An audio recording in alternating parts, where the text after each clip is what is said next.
Could it be?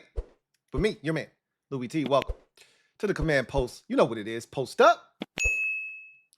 Take command. I, of course, am your commander-in-chief, Louie T. Thank you for joining me. Hope your Memorial Day weekend is treating you well. I'm going to continue to try to keep you entertained through this Memorial Day weekend. And I promise I won't bring you any BS. This is the season of BS, right? A lot of filler conversations and clickbait. And I promise I'm only going to bring you the best in the filler conversations. And this is one of them. And these are conversations that we often have amongst our peers, when we're talking with the NFC super friends or we're talking amongst ourselves and we want to know where our guys rank. And so I think this is a fascinating conversation. Again, if it wasn't one, I wouldn't bring it to your doorstep, right? I wouldn't waste your time. So I remember last year, one of the things I did this off season, right? Kind of going back and recollecting the season that was, and what a season it was indeed. 2024 was a blast. We've talked about this numerous times on this and various platforms. One of the things that I did, and I told you I'm a geek, I'm a nerd, and I'm not afraid to admit that, was I went back and I looked at some of the things that were being said about this team, before the season, during the season, and, kind of through the playoff run, right? And one of the, funny storylines and narratives that started to develop, and look, it's easy to look back now and criticize it and critique it, but in the moment, this was a real thing, and this was a thing amongst some fans. The Terry McLaurin, Jayden Daniels dynamic. And I've read a couple of articles during this offseason where, people were really criticizing Jayden Daniels' inability to get the ball to Terry McLaurin. Remember, there was a stretch early in the season, first 2 weeks in particular, where the connection was off. And we started to blame that on the lack of reps in the preseason. Remember, we rarely, if at all, saw these guys really on the field together in the preseason. I think that he got one possession against the Jets, scored a touchdown, hit the big ball to De'Ami Brown. And in the Dolphins game, he hit Terry on two hitches, and then that was it for the drive, and that was it for them for the rest of the preseason. So I think a lot of us just blamed it on the lack of reps in live game situation and action. He missed him in week 1 against Tampa Bay. He really didn't target him at all in the week 2 win over the Giants, and it wasn't until week 3 where those two finally broke out. And then we started to see them kind of build that synergy. Week 4, a touchdown against Arizona. Week 5, he hits Terry on that deep ball that Terry should have scored on against Cleveland that he didn't pick his feet up on. Week 6, the fourth down touchdown to Terry, the touchdown in the red zone. It was a 2-touchdown game for Terry there against Baltimore. So you said, okay, they figured it out. And then we went through a little stretch, right, where it got a little murky after, I think it was week 10. They started to miss each other, and then we started to get pissed off because it felt like Noah Brown was getting too many targets because Jayden gets hurt in the week 7 game against Carolina. Week 8, he plays, he hits Terry on the deep ball against the Bears. He should have scored on that one too. He didn't pick his feet up. He got tackled. And then week 9 against the Giants, he hits Terry for 2 touchdowns in that game. So the connection was thriving from weeks 3 to 9, and then we hit week 10 against Pittsburgh, and then it just kind of fizzled, right? No touchdowns there. Week 11 against Dallas, no touchdowns there, or had the Terry touchdown late, the 86-yarder. But obviously that game was crazy. Week 12 against Philadelphia, no touchdowns there.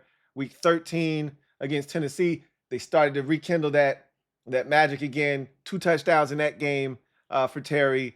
Then you had the Saints game after the bye where they missed each other a bunch, right? And then week 16, he hit the touchdown to Terry against Quinyon Mitchell in the Eagles game. Week 17, no touchdowns for Terry in that game. And then week 18, Terry had the touchdown, but it was from Marcus Mariota.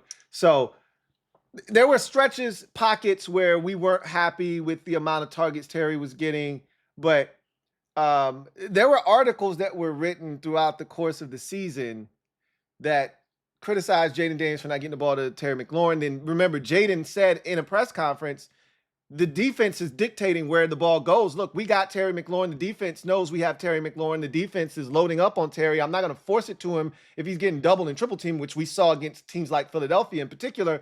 I'm going to have to go somewhere else. And so that got a lot of traction. That got a lot of pub. But ultimately, Terry had a fantastic season, over 1,000 yards, almost 1,100 yards, 13 touchdowns, was, I think, second most touchdowns in the NFL behind just Jamar Chase in that department, and 82 catches for the fifth straight year, Terry, with more than 75 catches on the season. So it ended up being a great season, and Jayden Daniels was a huge part of why Terry set a career high in touchdown catches. For the first time in his career, hit double-digit touchdowns in a single season. His previous career high was 7. And so it begs the question. They were dynamic together. And in the playoffs, they were almost unstoppable, right? Touchdown in every single game for those two, including a big one against Tampa Bay on a 4th down that we had to have. Terry comes down with the catch in the back of the end zone. The following week, Terry with the wide receiver screen. Terry also had a 4th down conversion, if you recall, in that Lions game that led to another touchdown that put the game, I don't want to say out of reach, but it put us in a comfortable state after that touchdown was scored there. I think that was the one that put us up 45 to 30 to 28. So that would have been the knockout blow there. But that was a big 4th down conversion. Obviously had the wide receiver screen for the touchdown in that game. And then against the Eagles, had the broken tackle on the slant, catch and run, touchdown. And so their connection was thriving by the time the season met its conclusion. However, now the question begs, where do these two, this dynamic duo of Terry McLaurin and Jayden Daniels, where does it rank amongst quarterback wide receiver duos in the NFL? So Fox recently put out a list that they think is accurate. And I wanted to bring this to you guys and ask you, where do you think these two rank? So I'm somewhat biased. I'm not going to lie about it, right? I'm not going to sugarcoat that. Full transparency. I'm biased, right? But I am also very objective. You guys know that. I'm not going to lie if I don't think that they belong somewhere. I'm not going to just say they belong there because those are my guys, right? And so the first thing that jumps out, and let's go through this list real quick, and then I'll give you the first thing that jumps off the screen at me.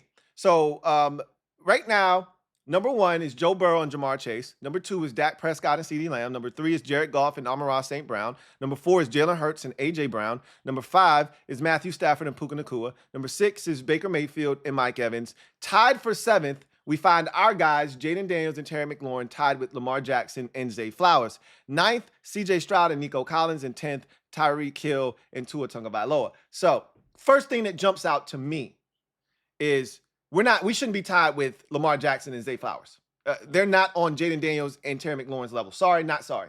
Okay. They've had a little bit more time to develop. Jayden and Terry came in their first year. Both of them went to the Pro Bowl. I'm not putting Lamar Jackson and Zay Flowers on that level. Sorry, not sorry. They should be in 7th by themselves if you're going to put them in 7th. All right. So that's the first thing for me. Okay. So after that, I'm looking at the 6 groupings that are in front of them. And who are you putting them in front of? You're not putting them in front of Joe Burrow and Jamar Chase. I think they probably are accurately depicted as number 1. Dak Prescott and CeeDee Lamb, as much as this pains me to say, because, Dak Prescott, I'm not a massive Dak Prescott fan. Him and CeeDee Lamb make beautiful music together. I mean, CeeDee Lamb has put up some ridiculous, staggering numbers when Dak Prescott is healthy. So you got to give credit where credit is due. Jared Goff and Amon-Ra St. Brown. Amon-Ra St. Brown the last 2 years has put up, cartoonish numbers with Jared Goff. So again, another situation where I don't necessarily love the quarterback, love the wide receiver, but the numbers are what they are, right? Jalen Hurts, A.J. Brown, same thing. Now, last year wasn't a great year for those two. In particular, Hurts didn't throw for over 3,000 yards. A.J. Brown didn't have 1,000 yards himself. So I could easily see why you would want to move them back, but they've had tremendous success together. They've posted some big numbers. AJ has had some tremendous seasons in Philadelphia since coming over from Tennessee with Jalen Hurts. And so I understand why those guys are at 4. Matthew Stafford, Puka Nacua. First 2 years for Puka Nacua in the league have been incredible. Last year, he took a massive step backwards after a record-shattering rookie campaign. I'm looking at those two and I'm saying,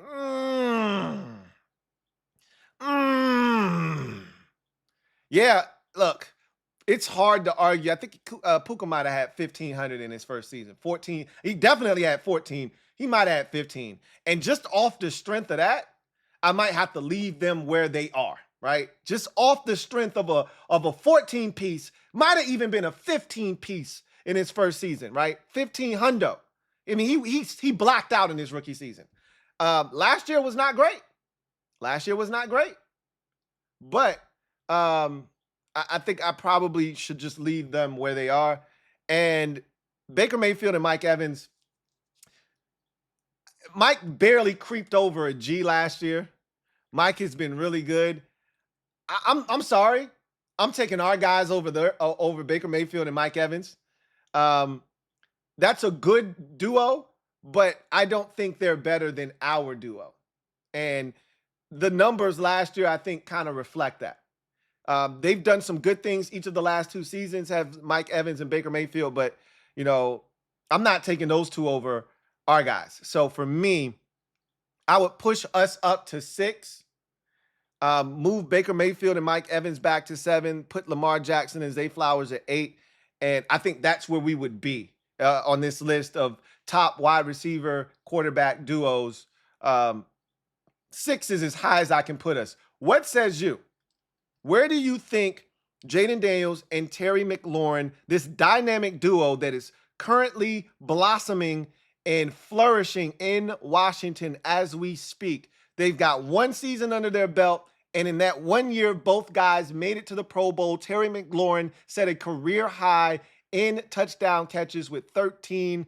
And you see the sky's the limit. Terry could have easily had 16 or 17 and been right there with Jamar Chase in terms of touchdown catches had he him and Jayden completed a couple of those passes against New Orleans. Had Terry picked his damn feet up against Chicago and Cleveland, there could have been 17 touchdowns just off the strength of that right there with those 2 in New Orleans that were missed and those 2 that Terry didn't pick his damn feet up for. So, the opportunity for this connection to grow and become one of the best in the league is there. And I want to know what you think these two are right now in the league and where they fit into this dynamic. It's tied for 7th where they belong. I'm moving them up. First of all, they shouldn't be tied with Zay Flowers and Lamar Jackson. That's first of all. If you want to just leave them there, if you think Baker Mayfield and Mike Evans are a better duo, fine. Right? I'm listening. I don't buy that, but I'm listening. I'm open to the discussion, but I'm not open to the discussion of Lamar Jackson and Zay Flowers being the same and equals to Jayden Daniels and Terry McLaurin. That argument I'm not trying to hear. So worst case scenario, they're 7th by themselves. They're not tied with Lamar Jackson and Zay Flowers. But for me, I'm going to take it a step further and move them ahead of Baker Mayfield and Mike Evans, put them at 6. I don't think there's enough evidence to put them in some of those seasons. Jamar Chase, CeeDee Lamb, Amon-Ra St. Brown, A.J. Brown, and Puka Nacua. The seasons that those guys have turned in with their respective quarterbacks, we just don't have that with Jayden Daniels and Terry McLaurin. And you can't say, well, haven't had enough time. Matthew Stafford and Puka Nacua with 1 year together put up 1,500 yards. So I can't go with that argument, but what I can tell you is last year was dynamic, and it's only going to get better now that Terry has legitimate help. And that's something that every one of these guys on this list, probably with the exception of CeeDee Lamb, probably could state is that they had help. They had guys taking at least some attention away from them. T. Higgins in Cincinnati, CeeDee really didn't have much help. But at least he had Brandon Cooks, right? So I'm not even going to give CeeDee the benefit of the doubt. At least he had Brandon Cooks, right? Amon-Ra St. Brown, at least he's got a tight end. I mean, they haven't had a dynamic number 2 wide receiver, but Sam Laporta has been everything and then some. I don't think it's a coincidence that soon as they got a guy that could take some attention from Amon-Ra St. Brown and Sam Laporta, that we saw Amon-Ra St. Brown's number skyrocket to 1,500 yards in that season 2 years ago. So, and now Jameson Williams coming along also helps. So Amon-Ra St. Brown had someone. A.J. Brown obviously has Smitty. Puka had Cooper Kupp.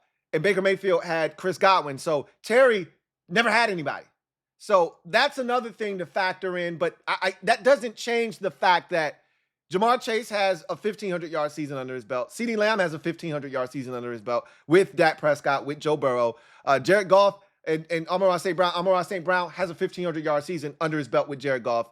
Jalen Hurts and A.J. Brown. A.J. Brown, I think, has a 1,400-yard season under his belt with Jalen Hurts. And Puka Nacua, either 14 or 1,500 yards his rookie season with Matthew Stafford. Jayden Daniels doesn't have that with Terry McLaurin. Baker Mayfield doesn't have that with Mike Evans either, right? And so I'm putting Jayden and Terry ahead of Baker Mayfield and Mike Evans. That's as high as I can move them. What says you? Where does Jayden Daniels and Terry McLaurin belong on the quarterback wide receiver duo list? Leave your comments down below in the comment section. And if you want to rearrange that list that I just showed and you want to reconfigure it to your liking, I'd love to hear your thoughts down in the comment section as well. I want to hear all of it. But if you just want to keep it to just Terry McLaurin and Jayden Daniels, that's perfectly fine as well. Where do they rank in the NFL in the pantheon of quarterback wide receiver duos? Can't wait to read your responses as to where you think those two belong. I could easily see them cracking the top 5 after their second year together, but after just one season, I think they're on the outside and the outskirts of the top 5 looking in at number 6. That's where I think they truly belong. What says you? That's going to do it for me, your man Louie T, here on the Command Post. You know what it is. Post up. Take command.